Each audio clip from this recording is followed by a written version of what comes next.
Good evening. I am very thankful to those who have preceded me, and also Father Carlos Gali. Without a doubt, synodality is a spirit, and it's more precise in some structures. And as Rafael, in Venezuela, we have had the Plenary Council in Venezuela, and I would like to talk about this experience as a good practice, because it actually it was something like that. And I would like to share with you this experience I had as a Secretary General for the Plenary Council in Venezuela for the time it lasted. I was asked to share the experience we had in our Plenary Council in Venezuela, which was a great synodal experience. I want to thank the organizers of this seminar, precisely because we can share and value a path of the church in Venezuela. The word synod and council were used to get together, and the canon code, it makes a difference among the two words. The councils and also ecumenical council on one side, and on the other, the synod for bishops and the diocesan synods. Without distinction, all its difference lies in the propositive character of synod, which meaning that it ends on a proposal submitted to the Pope. And as the synod, there's always a authority that decides what is accepted. In the councils, which is a gathering of different bishops with authority, they are deliberative. So after the authorization or recognition of the Pope, and they are binding. So the councils demand a synodal path. That it means responsibility and participation of the entire people of God in the life and mission of the church. Synodality is a spirit. It is manifested in every instance of participation of the church, parishes, pastoral areas, dioceses, ecclesial provinces, until we get to the universal church. So it is about the participation of the people of God in discernment and decision-making process. These councils are an expression of a collegial communion of bishops, and its competence includes the doctrine, discipline, and pastoral. In the councils in synodality, it is not reduced to only walking together, but it reached a shared decision. For the case of a national plenary council, it comprehends the entire country. The plenary councils are a great experience within the life of the church. The Archbishop, the Metropolitan Church, the province, the plenary councils are more recent, and it entails the participation of a group of countries, of a country or a group of countries, in which it is important to have pastoral coordination. In the case of the area is the same for a episcopal. However, there have been few national plenary councils. We can talk about Brazil, Chile, Argentina, Ecuador, and then one in Philippines, and the Dominican Republic, Venezuela, and in Australia there have been 4, and they are preparing to have the 5th Plenary Council of Australia. What is particular to this council is its legislative character, meaning it is a binding obligation of its decrees. What does this mean? Because no diocese is an isolated entity, but it's linked to other dioceses, especially those closer to it. So globally, las informaciones sean conocidas. Y esta realidad interpela a la Iglesia. And this reality, it is every more urgent for the bishops of the diocese to promote an authentic joint pastoral, whether provincial or national, what it means to get to consensus on criteria or action models. Of course, we need to respect the authority of a bishop. However, it is important to have decisions that allow for communion to be within pastoral action. And the power of these bishop conferences have again, it takes us to their theological aspect, and therefore a principal task will be the thematic of needed for conversation within the personal authority of every bishop and the collective exercise of authority through the bishop conferences, meaning that it's still a canonical aspect and therefore its theological importance. What inspired to have a plenary council in Venezuela? There were 2 principal ones. Well, the celebration of the 500 years of the arrival of the faith to Venezuela, and the 2,000 years, the celebration of 2,000 years of the incarnation. In 1997, and 2 years later, the Pope John Paul II was able to publish the Ecclesia's exhortation in Latin America. Back then, there was an environment of synod to concrete that new evangelization in Latin America. However, we need to say that it was not easy. There was, uncertainty, and it came from the Synod of Santo Domingo that put hope in enculturation, promoted by the SILAM. In the midst of that ecclesial context, the Venezuelan bishops decided to celebrate synod. We didn't want to reduce it to jubilees or celebrations that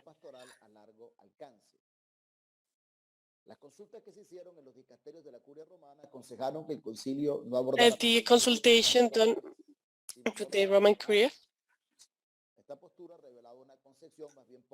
this gave a very poor aspect of the pastoral, of the biblical, theological, and social hermeneutics. In every case, our council had 3 phases. The preparatory, the celebration, and then after that, the post-concilium, the implementation phase. So we need to say that there was a process that lasted 10 years, whose meaning we want to share. What was the experience of that council? Many synodal experience. Amongst them, one of those was to be a Catholic church. A Catholic church is such because it is an assembly for everyone.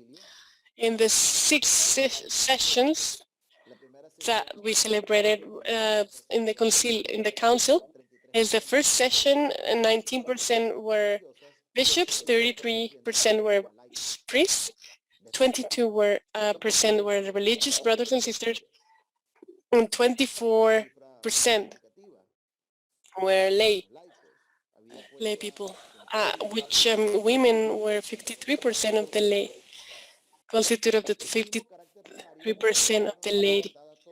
So because of the plenary character, all instances in the ecclesial sector were represented: bishop, priest, diocesan, religious, brothers and sisters, the laity associated or not.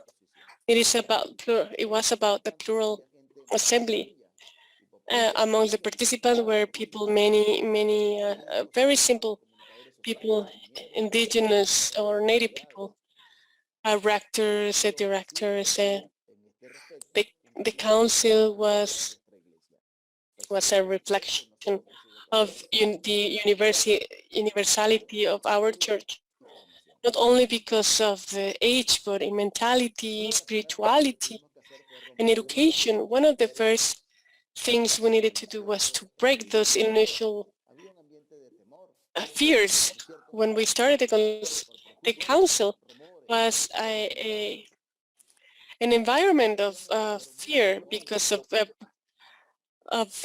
judgments, prejudice, and also, and after a time, we started feeling great liberty and participation.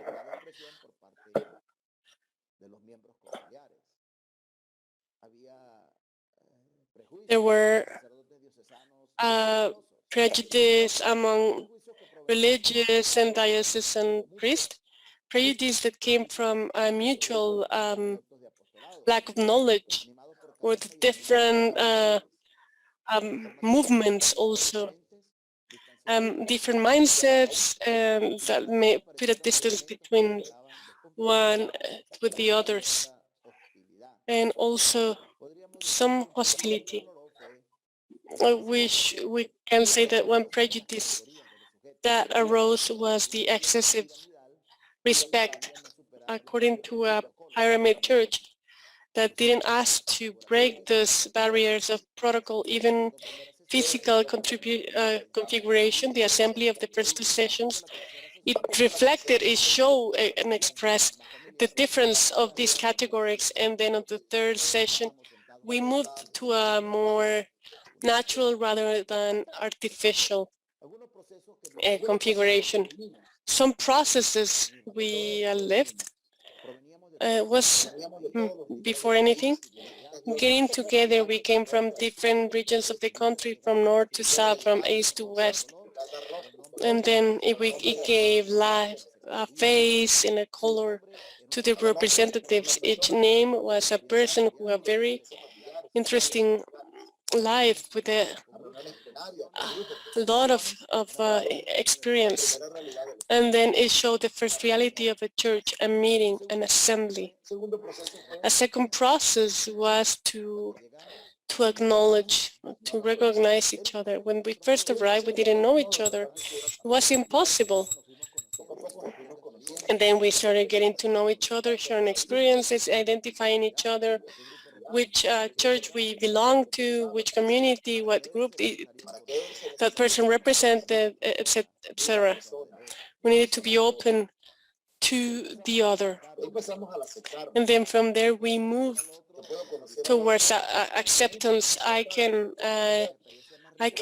see the other with his or her differences, but I cannot accept it. The church cannot be an homogeneous group governed by a monolithical or hegemonical group. The Holy Spirit arises up, invites too many many spirituality, different spiritualities. So it is easier when we are open and accept this, it is easier to share. We like to find knowing that there's more that unites us than things that separates us, to share these spiritual experiences, projects, and dreams. And then at the end, I think I could say that we started to love each other little by little. We started to build friendships, to get to know each other, to respect each other. So, when we first arrived, we saw that we were all together and we could ask each other, say, and embrace each other, to talk to each other, show and express gestures of friendship. And one the process live is the best fruit as to gather in the love of Christ as disciples. Another good experience or beautiful experience was the experience of God. We live the council as a spiritual experience. We set our minds to live in harmony in one prayer to unity. We live this meeting as a spiritual encounter, making a spiritual discernment, seeking God, feeling His spirit and presence, asking each other what He asks from each of us in the community. We also have the experience of being a church of on its way. I have always been compelled by the image of a caravan. When they are exposed to, in a caravan, many people walk. Many are up front, opening paths. Some others stay behind, whether because they have a weak pace or because they want to protect those who walk slower and try not to avoid everyone getting lost. Our church is similar to a caravan. Some are go slow but steady. Some others open different ways. There are some who have creative and brave ideas. In the church we find everything, but there are the prophets and martyrs who nurture the church with their voice and their blood and feed the hope showing the horizon. In the council, we were able to appreciate limits and defects of our church, as when a family get together, we also see our weaknesses. Our church is at the same time a divine and human community. Therefore, the need for a reform. We have seen our strength, but also many weaknesses. We are found a church in their way, in its way. We could talk about synodality. Council started as a council to the people of God who had the goal of inquire the people of God, the church, to systemize the first consultation was quite open. Only one question: what do you consider that we need to talk about in the council? An open, question to listen, and then from there to classify concerns. The answers were processed by the institution, and interpretation synthesis shows something. Those who responded feel part of the church. When they speak about the church, they say us because they feel part of it. We try to rescue the dignity of the people, to evangelize, going outside of the church and making present the church in the problems of the daily problems of our brothers and sisters. That's why they felt as brothers and sisters. We needed to be a formation and education. The lay want to participate in everything. They want to be educated, to receive training, formation. They want authentic priests. They want priests that evangelize with that are close evangelize with courage and integrity. And after that first consultation, they put together and organized the contents, and through different commissions, we identified the topics. Then a step forward was to move from a theme course to move to problematic course. Problems are to be solved. And in life, more than themes, we find problems, which are situations that need pastoral answers. And then we get to the consensus that the council needed to address not topics, but issues, problems. So we opted out for a pastoral line with Christ in communion and solidarity, a line that shows the importance of an encounter with Christ, communion, and seek that solidarity service. What was interesting that the second consultation was asked to be in diocesan parishes and assemblies, and we promoted a methodology of participation, offering and promoting information processes, seeking community answers rather than individual, and proposing suggestions. To get to the base, it was very important. We tried to calibrate the sense of fidelium, the sense of the faithful. We prepare the topics, we send it to the curia. The diocese organized in assemblies, the diocesan assemblies, and then provincial assemblies. However, we need to say it was not all clear.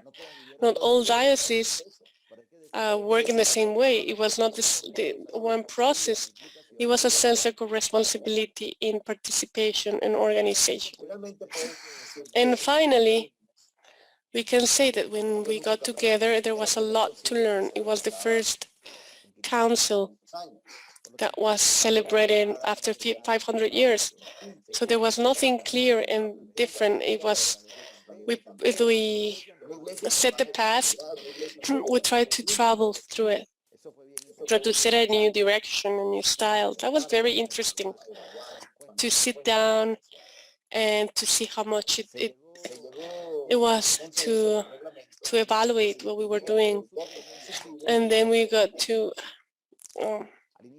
the lines, the norms. At the beginning of every session, we put together a draft of the instruments, and then after a presentation, we open,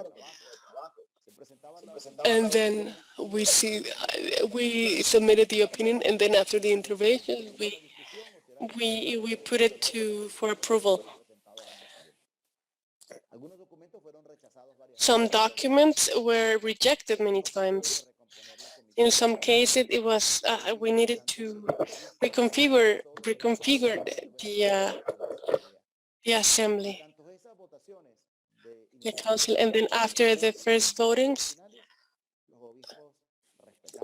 bishops respected that sense that arose from the votes, and that is very important. It tells us that the bishops cannot decide against.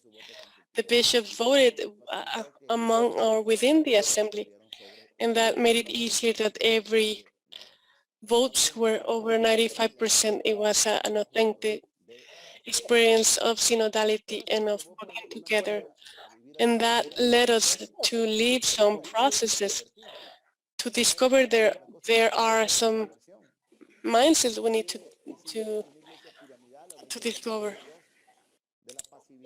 A church, a pyramidal church of mistrust to the appreciation of diversity, from individuality to teamwork,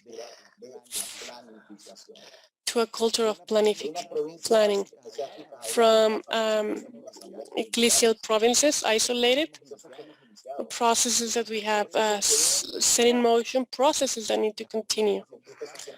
These conquests are always fragile. It's not always, we always need to confirm them and reaffirm them. As we confirm with the creed every Sunday, we need to do the same. And from now we can we can say that we have some important proposals. The Council, I would say that among all the proposals, there are 3 that can be quite novel. One is to put together national projects. It is important for the Bishop Conference and its operative organization, the lay conference, the Conference for Catholic Education, for all of them to work together. It is important for the Church to have new boost, to be the organ of the entire Church, a place for a meeting, for encounter, for how hard it is to work together. So the different church organizations are invited to put together projects to get to those areas, even with the participation of other organizations, institutions in society and in the state. And then methodology for participation. The Plenary Council demanded, under the guidance of the Bishop, with the participation of the clergy, and this National Assembly were preceded by parish assemblies, national and provincial assemblies. We are on the second assembly, but because of COVID, we are in the midst of COVID. And finally, an organ we created, the Consultative Council National for Pastoral, representatives of the education institutes, representatives of the native deacons, and this National Council for Pastoral, it promotes education. This is something more, is more than an organ. It tries to encourage every special institution. It protects the authority of every bishop. It is an organ that it's turning out to be quite useful for the accompaniment of every pastoral project of every diocese. So the challenge is to continue and deepen on the spirit and synodal methodology and spirit beyond the document, and we want to work together to build fraternity and friendship. We would like to overcome temptation of individuality and assume the mission in communion to get to consensus and shared decisions.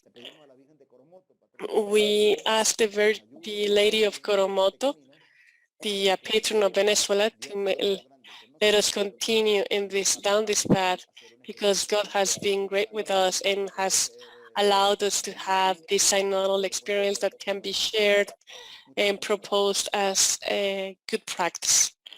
Thank you very much. Certainly, this experience was a very beautiful experience.